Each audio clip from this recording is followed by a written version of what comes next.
만약에 어느 날 갑자기 수백만 명의 사람들이 흔적도 없이 사라진다면 세상은 어떻게 될까요? 오늘 우리는 한국의 안양 은혜와 진리교회 성도들이 직접 만든 뮤지컬 휴거를 통해 이 아주 충격적인 질문에 대한 답을 한번 찾아보려고 합니다. 이 뮤지컬이 우리에게 던지는 강력한 메시지는 과연 무엇일지 지금부터 함께 파헤쳐 보겠습니다. 이 뮤지컬은요, 무슨 먼 옛날 이야기에서 시작하는 게 아니에요. 바로 지금 우리 시대에 일어날 수 있는 거대한 미스터리로 막을 엽니다. 수백만 명이 한순간에 사라진다면? 이라는 생각만 해도 좀 섬뜩한 질문을 던지면서 말이죠. 자, 그럼 본격적으로 한번 들어가 볼까요? 막이 오르면 정말 평범하게 그지없는 사람들이 눈앞에서 그냥 사라져버립니다. 그야말로 아수라장이 된 극심한 공황과 혼란에 빠진 장면들이 펼쳐지죠.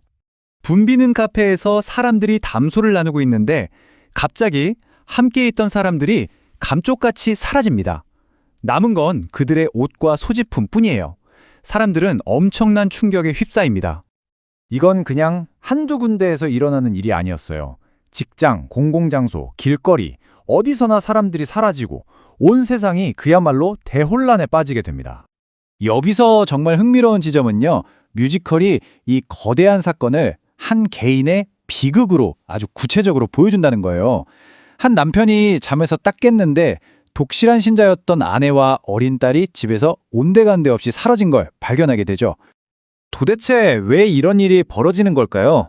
이 거대한 혼란의 원인을 찾기 위해 그의 이야기는 무려 2000년 전으로 거슬러 올라가서 한 고대의 예언을 파헤치기 시작합니다. 이야기는 예수님과 제자들이 예루살렘을 내려다보는 장면으로 바뀝니다. 바로 여기서 제자들이 예수님께 직접 묻죠. 주님이 다시 오시는 날, 그리고 세상의 끝에는 도대체 어떤 징조가 있겠습니까? 라고요. 예수님은 세상 끝날이 오기 전에 나타날 징조들을 하나하나 예언합니다. 뮤지컬은 바로 이 예언, 그러니까 거짓 선지자의 미혹, 전쟁과 분쟁, 성도들에 대한 박해, 그리고 예루살렘의 파괴 같은 징조들을 보여주면서 과거의 역사와 앞으로 닥칠 미래를 연결하고 있습니다. 그리고 성경은 노아 시대 사람들이 심판을 전혀 준비하지 못했던 것처럼 마지막 때에도 사람들이 똑같이 무관심할 거라고 경고하는데요. 뮤지컬은 바로 이 점을 직접적으로 비교하면서 보여줍니다.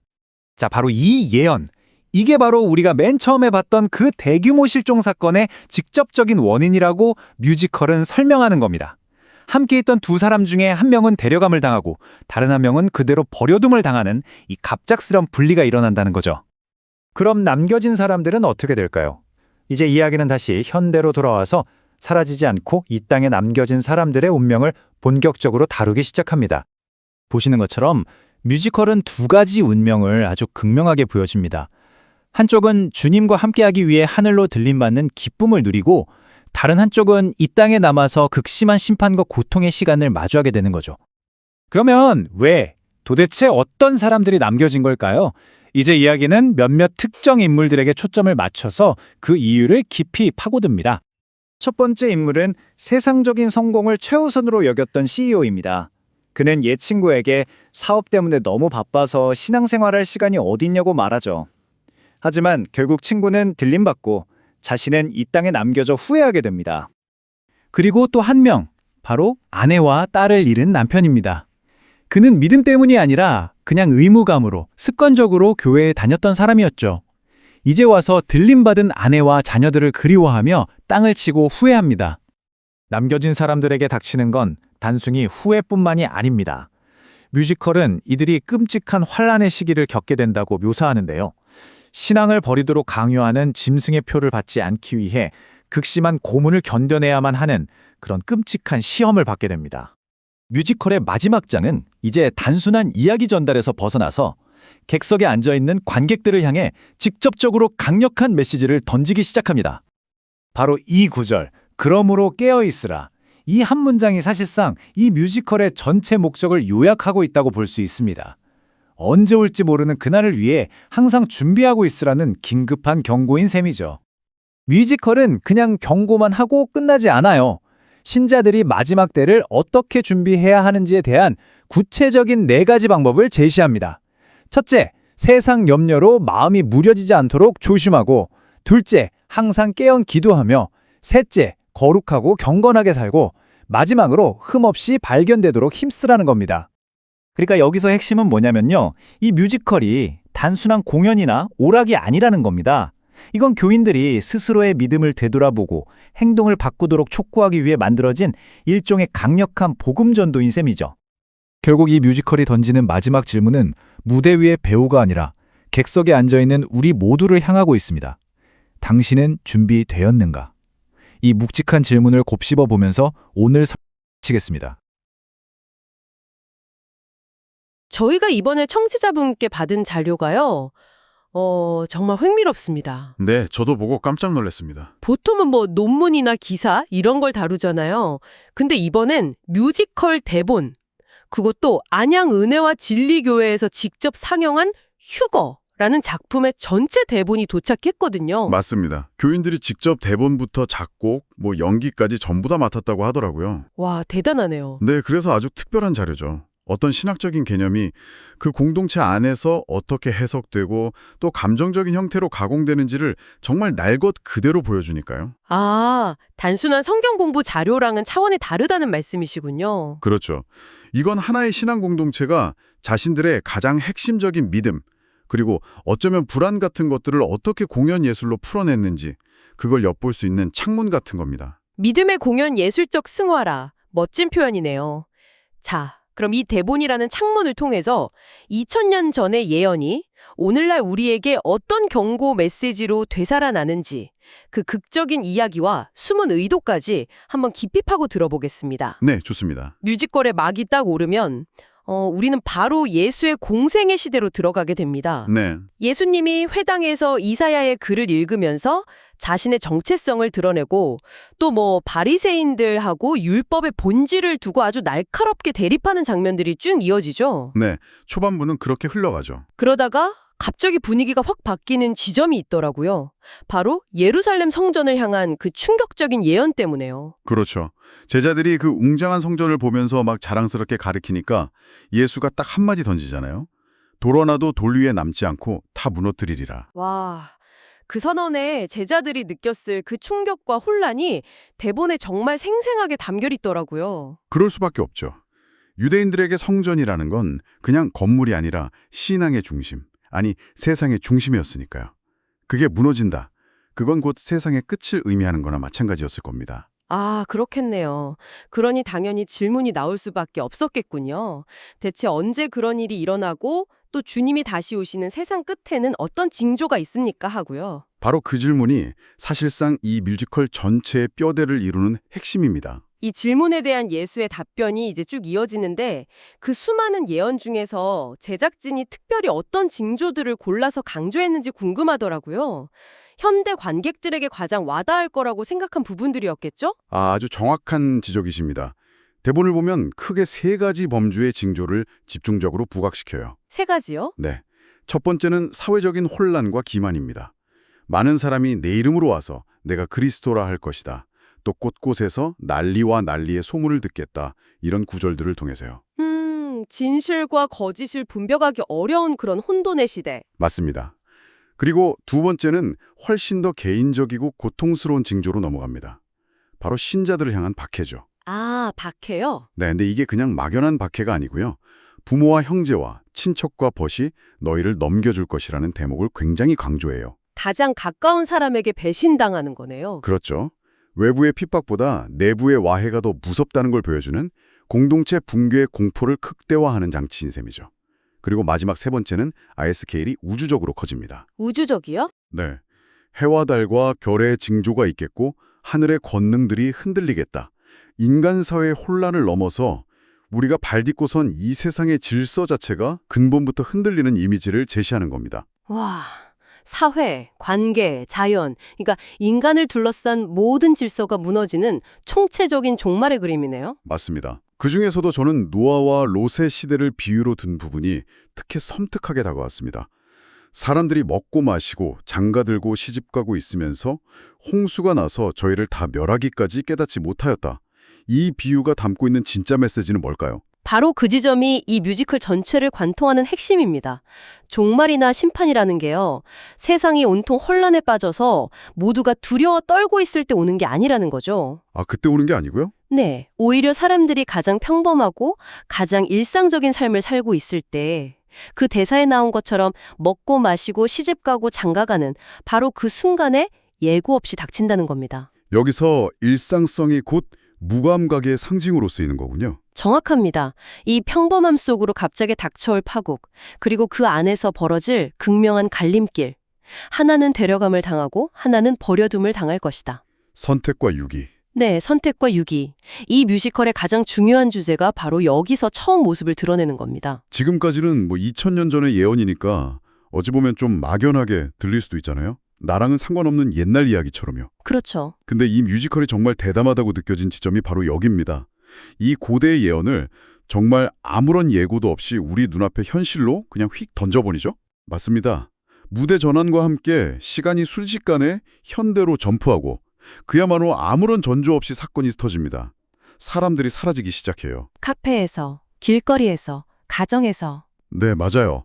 대본에 보면 마치 잠자리 유충이 우화되어 껍질만 남기고 날아가 버린 것 같다는 묘사가 나오거든요. 아, 저도 그 부분 봤어요. 정말 기이하고 충격적이더라고요. 그렇죠. 고대의 예언이 현대인의 삶의 직접적인 사건으로 구현되는 이 뮤지컬의 가장 극적인 전환점이라고 할 수 있습니다. 여기서부터는 관객들도 더 이상 남의 이야기처럼 볼 수 없게 되겠네요.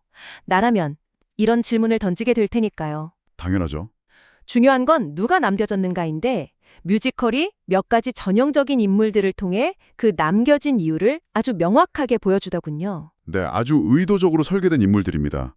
첫 번째는 세상적 성공에 취해버린 사업가죠. 아, 그 CEO요? 네, 젊은 시절엔 친구랑 같이 뜨겁게 신앙생활을 했는데 지금은 세계적인 CEO가 돼서 이렇게 말하죠. 외국 바이어 만나기도 바쁜데 교회 다닐 시간이 어딨나. 신앙생활은 아내가 열심히 하니 그걸로 됐지. 아유, 그 말이 끝나기 무섭게 신실했던 아내와 그 친구 부부가 눈앞에서 사라지고 그는 텅 빈 사무실에 홀로 남겨집니다. 그러니까 왕년에 내가 신앙생활 좀 했지. 이런 건 전혀 소용이 없다는 말이네요. 과거가 아니라 지금 이 순간의 태도가 중요하다는 거군요. 바로 그겁니다. 두 번째 유형도 우리 주변에서 흔히 볼 수 있는 모습이에요. 신앙을 그냥 부담스러운 의무 정도로 여기는 가족이죠. 그렇죠. 독실한 어머니가 주일 예배에 가자고 조르는데 남편은 골프 약속이 있다고 거절하고 자녀들은 지루하다면서 핀잔을 주고요. 심지어 남편이 아내한테 이제 여유 좀 갖고 세상을 즐기면서 살아봐. 이런 충고까지 하죠. 맞아요. 결국 그 가정에서는 세속적인 즐거움을 택했던 남편하고 아이들은 모두 남겨지고 믿음을 지키려 했던 어머니만 사라집니다. 그리고 마지막 인물은 믿음을 비현실적인 걸로 치부하는 남편. 네. 아내가 우리의 시민권은 하늘에 있다고 어떤 영적인 가치를 이야기하니까 남편이 제발 좀 현실적이었으면 좋겠다고 쏘아붙이죠. 당장 미국 시민권 따는 게 중요하지 눈에 보이지도 않는 하늘 시민권이 무슨 소용이냐. 이런 태도네요. 그렇죠. 하지만 다음 날 아침 그의 옆에는 아내와 어린 딸의 온기 없는 빈자리만 남아있게 됩니다. 이 세 유형의 인물들을 보니까요. 한 가지 공통점이 보이네요. 이 사람들이 무슨 극악무도한 죄를 지은 악인이 아니라는 점이에요. 아, 중요한 포인트입니다. 네. 그냥 바쁘거나 여가를 즐기거나 현실적인 걸 중요하게 생각하는 정말 지극히 평범한 우리 주변의 모습이거든요. 바로 그겁니다. 이 뮤지컬이 정말 교묘하고 효과적인 지점이 바로 거기예요. 비판의 칼날이 죄를 향하는 게 아니라 우선순위를 향하고 있어요. 아, 우선순위. 네. 관객 입장에서는 나는 저런 나쁜 짓은 안 해 라고 안심하는 게 아니라 나도 바쁘다는 핑계로 피곤하다는 핑계로 신앙을 뒷전에 둔 적이 있는데 하는 불안감을 느끼게 만드는 겁니다. 논리적인 설득이 아니라 혹시 나도라는 감정적인 충격을 통해서 메시지를 전달하는 아주 영리한 방식이네요. 그렇죠. 결국 이 뮤지컬이 제시하는 구원의 조건이 굉장히 흑백 논리처럼 들리기도 합니다. 깨어있는 믿음이 아니면 모두 버려진다는 메시지는 어떤 분들에게는 좀 극단적이거나 공포심을 조장하는 것처럼 느껴질 수도 있겠어요. 충분히 그렇게 볼 수 있습니다. 실제로 이런 종류의 종말론이 비판받는 지점이기도 하고요. 하지만 앞서 말씀드렸듯이 이 뮤지컬의 목적은 신학적 논쟁이 아니거든요.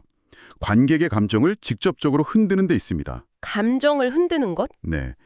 애매한 회색 지대를 없애고 선명한 흑백 구도를 제시함으로써 당신은 어느 쪽인가? 라는 질문을 회피할 수 없게 만드는 거죠. 세상적인 가치, 즉 성공, 여과, 현실주의 이런 것에 마음을 빼앗긴 이들은 모두 버려진다. 이 명확한 공식을 통해 관객의 안일함을 깨뜨려는 의도가 명백합니다. 그렇게 사람들이 사라진 후의 세상, 남겨진 세상은 그야말로 아비규환으로 그려지더군요. 네, 극심한 혼란과 후회, 그리고 고통의 시간으로 묘사됩니다. 여기서 7년 환란이라는 개념이 등장하는데요. 아, 네. 그게 뭔가요? 일부 기독교 종말론에서 휴거 이후에 지상에 남은 사람들이 겪게 될 극심한 고난의 시기를 의미하는 용어입니다. 이 뮤지컬은 그 신학적 개념을 아주 생생하고 공포스럽게 시각화하고 있는 거죠. 남겨진 사람들이 막 절규하잖아요. 네, 예수 믿는 믿음을 등한히 하다가 이 혹독한 시련 속에 버려짐을 당하고 말았다면서 땅을 치고 절규하죠. 사랑하는 가족을 잃은 슬픔과 구원에서 탈락했다는 공포가 뒤섞여서 그야말로 지옥 같은 풍경을 연출합니다. 그렇다면 남겨진 사람들에게는 더 이상의 기회가 완전히 없는 건가요? 기회가 있기는 있습니다. 하지만 그 기회의 문이 이전과는 비교할 수 없을 정도로 좁고 고통스러워요. 어떻게 다른가요? 극 중에 한 인물이 이렇게 기도하는 장면이 나와요. 적그리스도의 상징인 짐승의 우상에게 경배하거나 그의 표를 받지 않기 위해서 참혹한 고문을 당할지라도 믿음을 지키게 해달라고요. 와, 결국 순교를 각오해야만 구원받을 수 있다는 아주 강한 암시군요. 그렇습니다. 구원의 문턱이 상상 이상으로 높아진 셈이죠. 뮤지컬에서는 은을 풀무에 연단하듯이 이 환란이라는 불을 통과해야만 비로소 정결해질 수 있다는 비유를 사용합니다. 아, 이건 곧 평안할 때 주어진 기회를 잡지 않은 대가가 얼마나 참혹한지를 보여주는 장치이기도 합니다. 그때 잡았더라면 하는 후회를 극대화시키는 거죠. 정말이지 한치의 안일함도 용납하지 않는 메시지네요.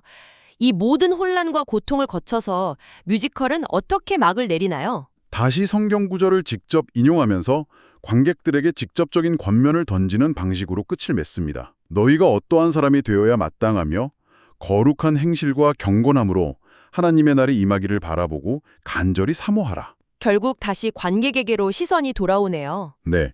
그리고 이 고통스러운 활만 너머에 있을 새 하늘과 새 땅이라는 궁극적인 소망을 제시하죠. 그러면서 주님 앞에서 점도 없고 흠도 없이 발견되도록 힘쓰라는 마지막 당부로 막을 내립니다. 결국 2000년 전의 예언으로 시작된 거대한 이야기가 지금 이 공연을 보고 있는 관객 한 사람 한 사람의 삶의 태도와 신앙적 각성에 대한 강력한 촉구로 귀결되는 완벽한 구조네요. 네, 수미상관 구조를 아주 효과적으로 사용하고 있습니다. 오늘은 고대의 예언에서 출발해서 현대사회 한복판에서 벌어지는 극적인 사건까지 한 편의 교회 뮤지컬 대본을 그야말로 깊이 파헤쳐봤습니다. 네, 휴거나 종말처럼 자칫 추상적이거나 멀게 느껴질 수 있는 신학적 개념이 이 연극이라는 매체를 통해서 얼마나 강력한 감정력 서사로 변모할 수 있는지 확인할 수 있는 시간이었습니다. 이건 단순한 교리 전달을 넘어서는 것 같아요. 그렇죠. 관객의 삶의 우선순위를 정면으로 겨냥하고 당신의 삶은 지금 어디를 향하고 있는가라는 근본적인 질문을 던지는 아주 강력한 설득의 도구인 셈입니다. 맞습니다. 이 뮤지컬은 결국 믿음의 형태를 두 가지로 아주 선명하게 나누고 있는 것 같습니다. 일상에 안주하는 믿음, 그리고 종말을 준비하는 깨어있는 믿음으로요. 네, 명확한 이분법이죠. 여기서 이 뮤지컬의 종교적 색채를 잠시 걷어내고 청취자분께 생각해 볼 만한 질문을 하나 던져드리고 싶습니다. 네, 우리 각자가 가진 신념이나 가치가 무엇이든 간에요. 단순히 그 신념을 가지고 있다고 생각하는 것과 그 신념에 따라 매일의 우선순위를 정하며 살아가는 것 사이에는 어떤 차이가 있을까요? 그리고 그 차이는 우리의 평범한 일상 속에서 또 어쩌면 우리 삶의 어떤 결정적인 순간에 어떻게 드러나게 될까요?